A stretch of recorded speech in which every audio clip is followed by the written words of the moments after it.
Farming is the foundation of our human story. For thousands of years, it has been a partnership between people and the land. Today, on this planet of nearly 8 billion souls, soon to be 10, that partnership faces its greatest test. We must grow more food than ever before, but we must do so on a world with finite resources. Farming uses vast amounts of land.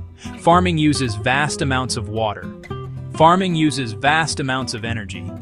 If we continue as we are, we risk damaging the very natural systems that give us life. We need a new way, a smarter and gentler approach.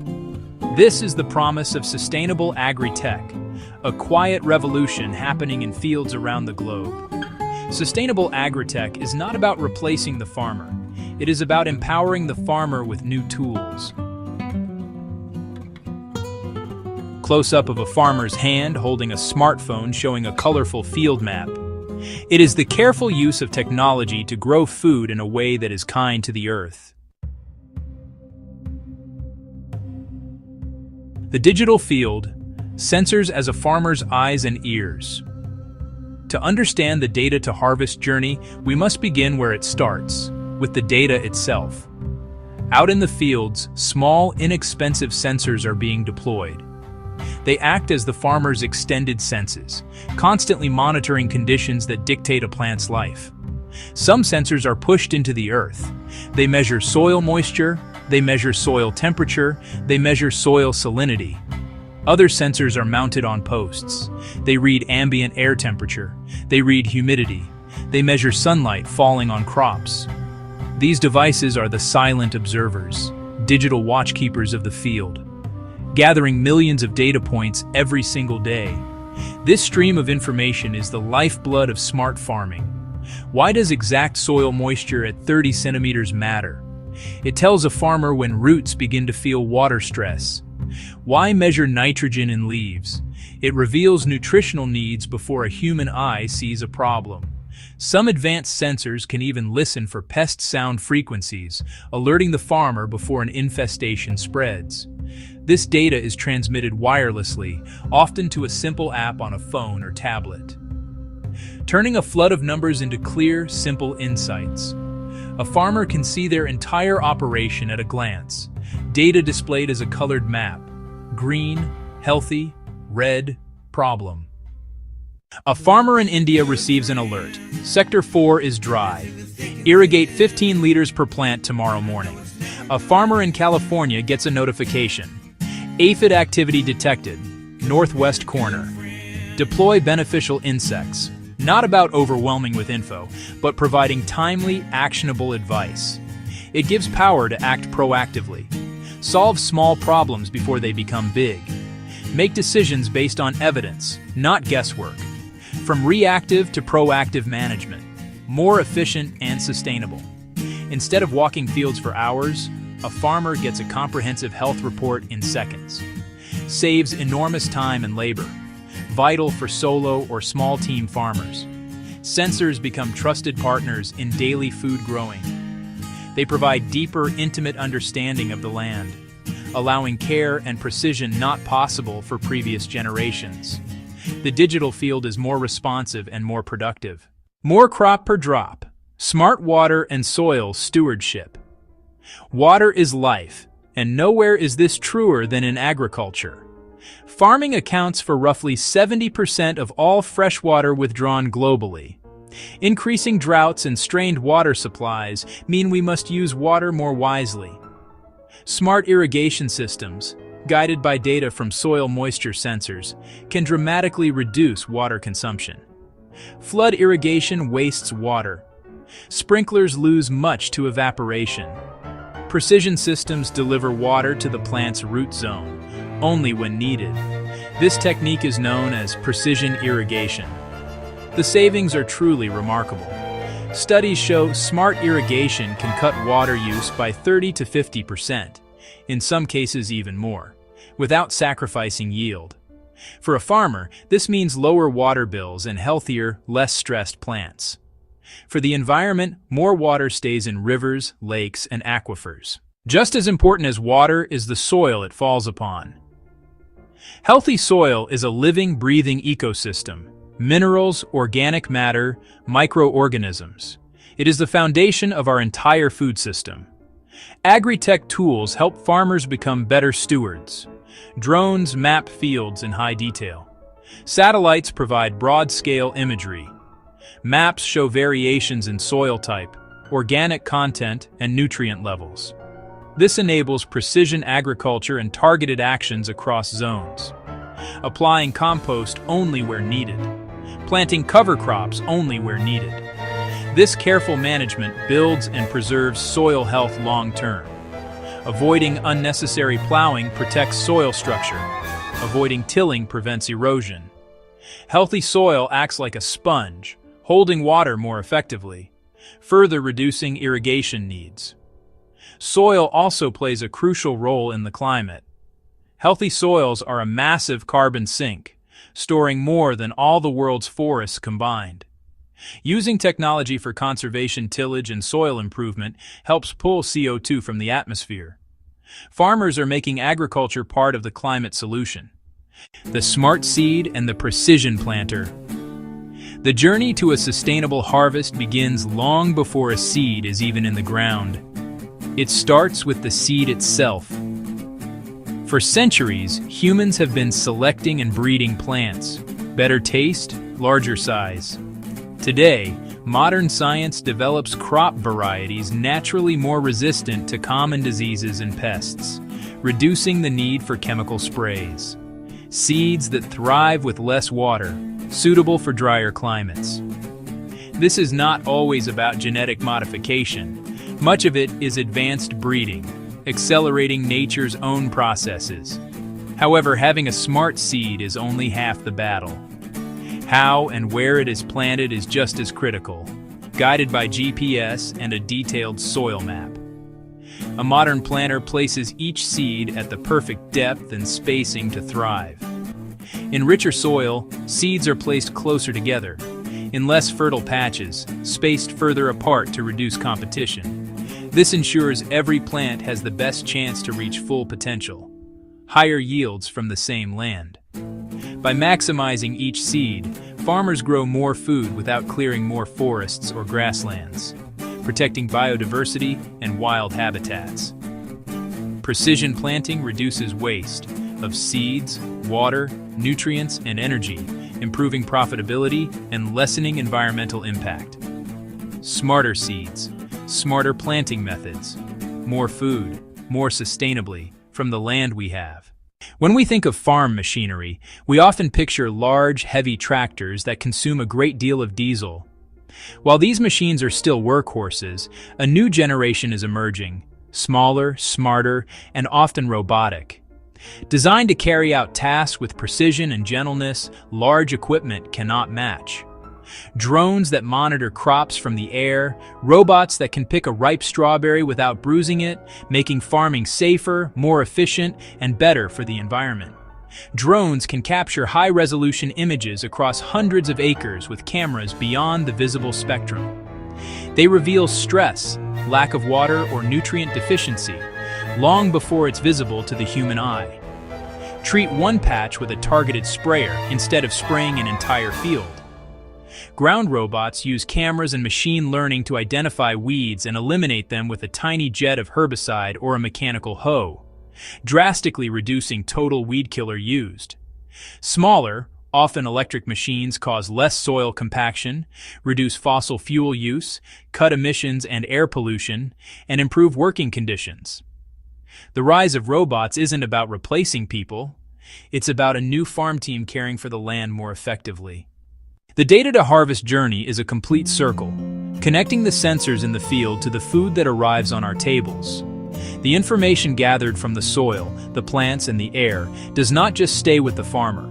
It travels through the entire value chain, bringing new levels of efficiency and transparency.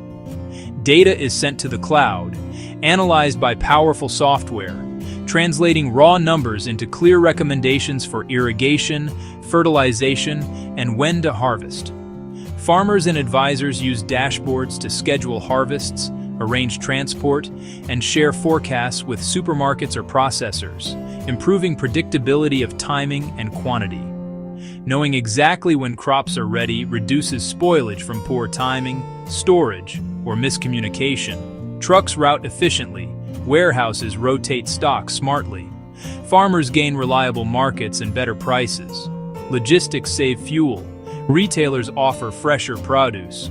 Consumers enjoy higher quality, sometimes even tracing food back to its field. This data trail creates a transparent, efficient, and less wasteful path from the farm to our fork. We often envision expensive, complex systems designed for vast, industrial-scale farms. But to feed 10 billion sustainably, agri-tech must be accessible and affordable for everyone, especially smallholders who produce a large share of our food.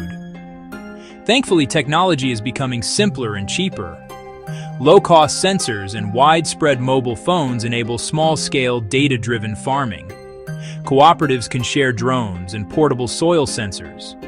Trained technicians offer testing as a service, delivering reports via simple text or voice messages. Pay-as-you-go and rent-a-tech models open precision tools without high upfront costs, leveling the playing field. Technology is enabling food to be grown in new places, bringing farms closer to the people they feed.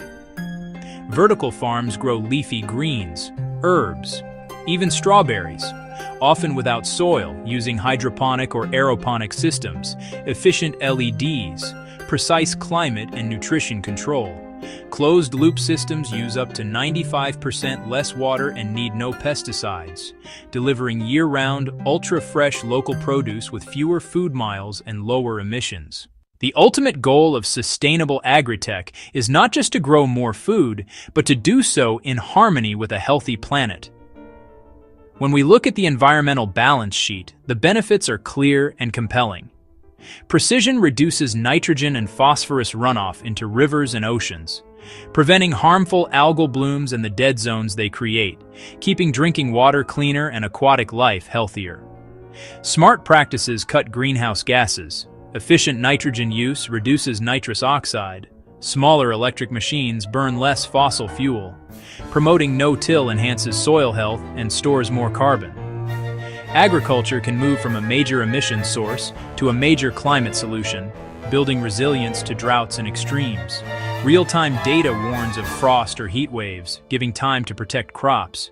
We must proceed with awareness. Sensors and robots have footprints, so build tools to last and design them to be recycled. Precision lets us grow more on less land, enabling land sparing so nature, forests, wetlands, and wildlife can recover and thrive. When used wisely, agri-tech feeds humanity while healing our planet. So yeah, it's about balance. We stand at a pivotal moment. The challenge of feeding 10 billion people sustainably is immense, but not insurmountable. The tools and the knowledge are within our grasp. The Data to Harvest journey shows a clear path forward, smarter, more productive, kinder to the earth. It connects tiny sensors in the soil to the health of our global population, linking the decisions of a single farmer to the well-being of our planet. This quiet revolution is beginning, field by field, farm by farm. But it needs our collective support to grow. This is not a change farmers can make alone. It requires action from all of us. First, buy local and seasonal. Support small and urban farmers. Reduce transport energy. Second, back rural infrastructure, farmer training, and low-cost research. Third, be vocal about reducing food waste, at home, in schools, and in our communities. For farmers, start small, a moisture sensor, a mapping flight, a new app, and measure results in water, time, and inputs. Share knowledge and resources through cooperatives and demand fair data practices so farmers own their information. The future of food is connection between data and decisions, farms and cities, humanity and nature. If we sow these seeds of change now, we can cultivate a future where people and planet truly thrive.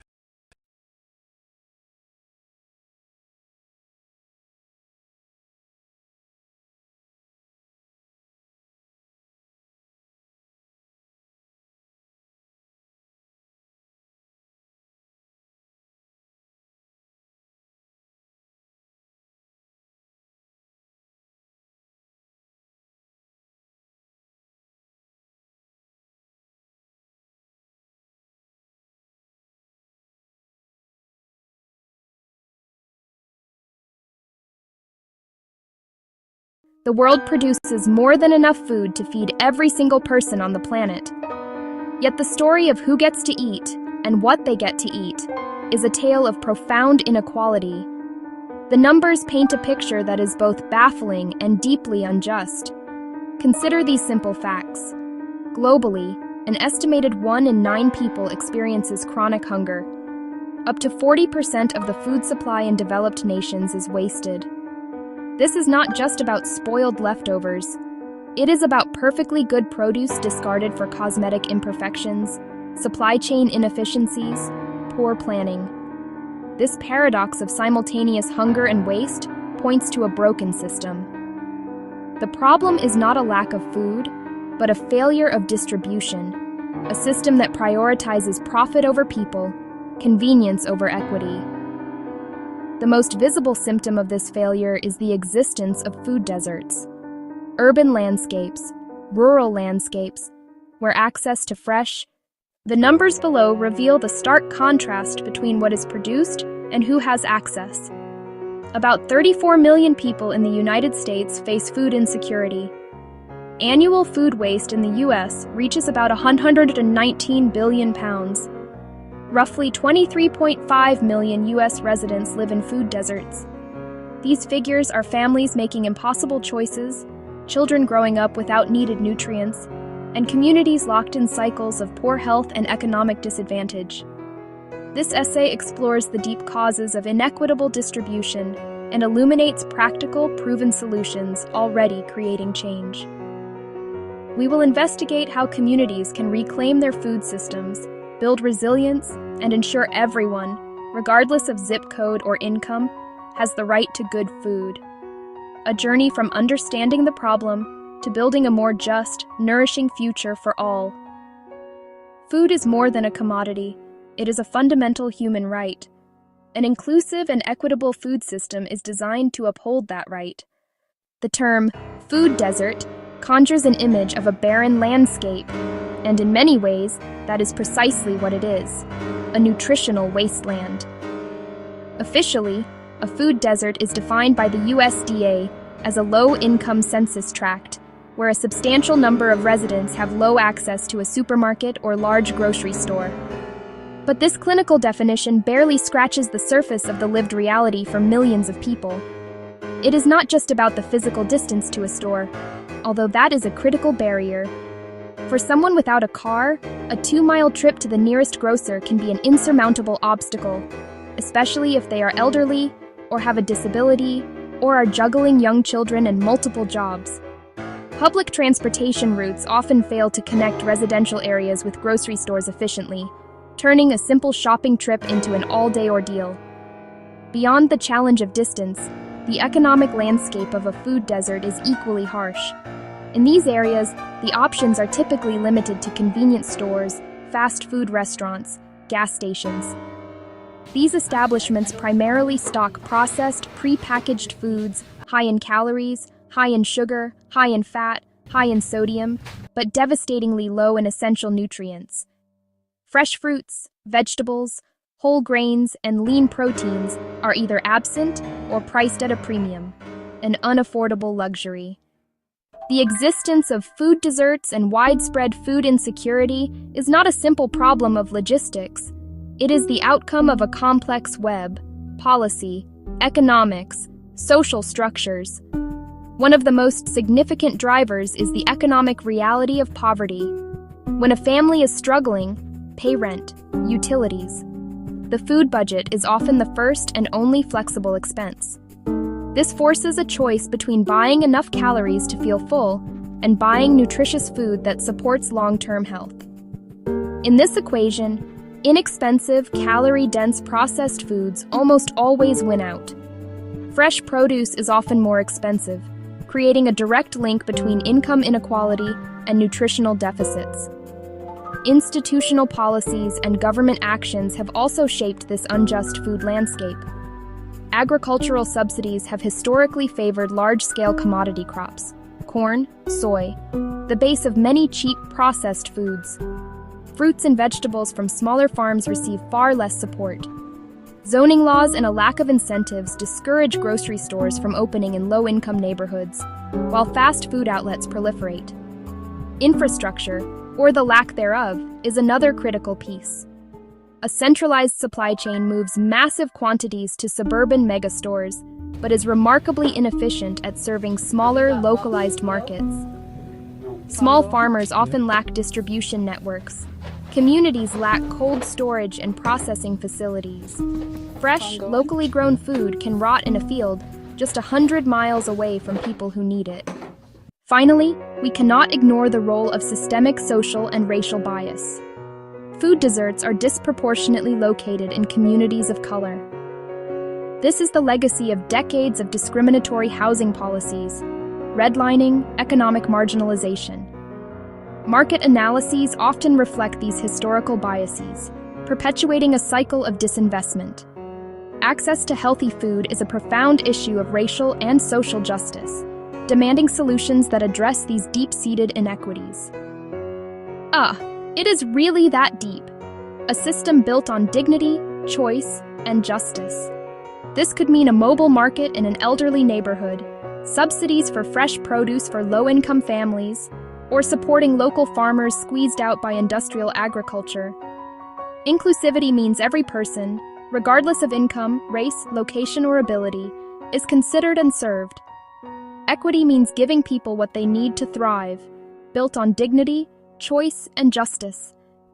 Yeah, that is the core idea we need to hold on to. In the face of such systemic challenges, it is easy to feel overwhelmed. Across the country and around the world, communities are refusing to accept the status quo.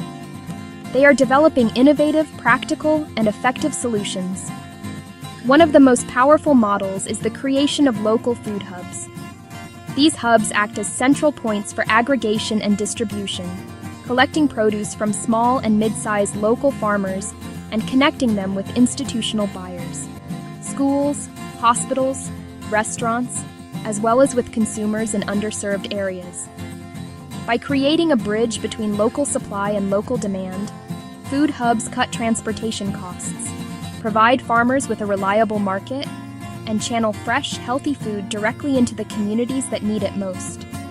Another highly effective strategy is the mobile market. Recognizing that not everyone can get to a grocery store, stores on wheels, buses, or trucks with refrigeration and shelving travel to community centers, apartment complexes, and senior housing. They offer fresh fruits, vegetables, dairy, and staples at affordable prices, and accept SNAP, ensuring accessibility and dignity. Food rescue programs tackle food waste head-on, partnering with stores, wholesalers, restaurants, and farms to intercept perfectly edible food, which is sorted and redistributed to pantries, soup kitchens, and shelters, turning waste into sustenance and reducing emissions. For years, Baldwin Hills in South Los Angeles was a textbook example of a food desert. Despite being a vibrant, predominantly African-American neighborhood, access to fresh food was limited. Fast food and liquor stores dominated, while the nearest supermarket was miles away. The journey was difficult for many relying on public transit, and health consequences were stark. Diabetes, heart disease, obesity, higher than in affluent areas.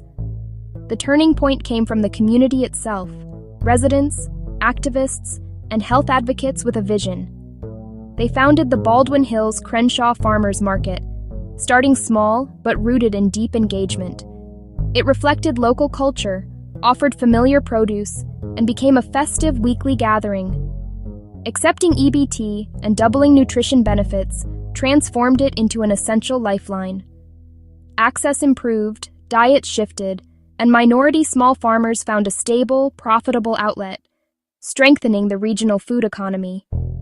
Success spurred further investment in health-focused businesses. Baldwin Hills shows that community-led solutions centered on dignity and equity can reclaim a neighborhood from a food desert and build a resilient future. That is really what made the difference. Creating a fair and sustainable food distribution network is not insurmountable. It requires a thoughtful, multi-step approach grounded in community needs and designed for resilience.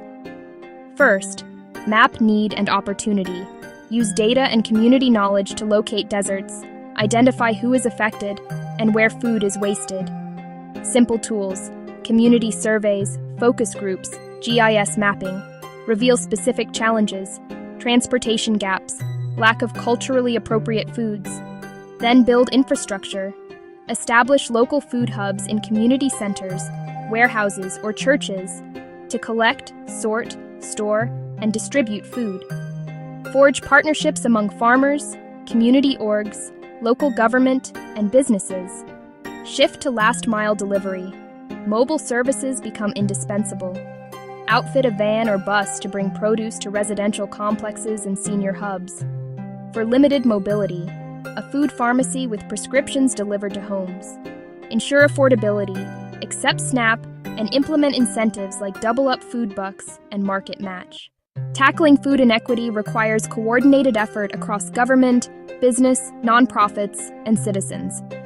Governments can fund healthy food financing, build hubs, reform zoning for markets and gardens, and use procurement to source from local, sustainable farms, creating stable markets for small producers. Businesses can reevaluate models to value long-term community impact and open stores in deserts. Partner with food rescue to donate unsold food and source locally to support regional economies. Philanthropy can fund critical infrastructure. Nonprofits run rescue, gardens, mobile markets, and education, cooking, nutrition, financial literacy, scaling what works. Individuals can support local farmers, join a CSA, reduce household waste, and advocate for better policies. Collective actions, multiplied, shift demand and build momentum for an equitable system. Behind the statistics and policy discussions are real people whose daily lives are shaped by the food system. Consider the story of Maria, a single mother with her 2 young sons in a dense urban neighborhood. For years, the closest grocery was a corner store, shelves of chips, soda, canned goods. The nearest supermarket was a 45-minute bus ride, nearly impossible with 2 small children. She relied on pasta, rice, and canned vegetables. Fresh fruit was rare. Her boys were often listless and getting sick. One Friday, everything changed. A colorful mobile market stopped at the community center. She hesitated, fearing high prices, but produce was fresh and affordable, and the market accepted her SNAP card. An incentive matched the first $10, turning 10 into 20 of fresh food. She went home with apples, bananas, leafy greens, and carrots. Her boys discovered they loved the crunch. Cooking demonstrations taught simple, healthy recipes. Her grocery bill stayed about the same, but their diet transformed. Soon, Maria volunteered, helping neighbors navigate benefits. Not just a recipient, she became a builder of a healthier neighborhood. Maria's story is repeating wherever equitable food initiatives take root, delivering better health, lower costs, engagement, dignity, and hope. We stand at a critical juncture. The paradox of hunger amid plenty is not nature. It is a system we designed. Therefore, it is a system we can redesign. We possess the knowledge. We possess the resources. We possess the proven models. We can build a food system that is equitable, sustainable, and just. Not with a single silver bullet, but by weaving localized, community-driven actions, shifting from profit-centric distribution to people-centric nourishment. Change is already happening. Start where you are. Ask, where does our food come from? Who lacks healthy food? Where is food wasted? Make the invisible visible. Build connections. Form a coalition dedicated to food justice. A small committed seed becomes a movement. Act on a small scale. Each victory builds momentum. Center dignity and choice. An equitable food system empowers people. We have the food. We have the tools. We have the models. What we need now is the will. This is a call to action. Policymakers to enact just laws, businesses to invest, and each of us to participate.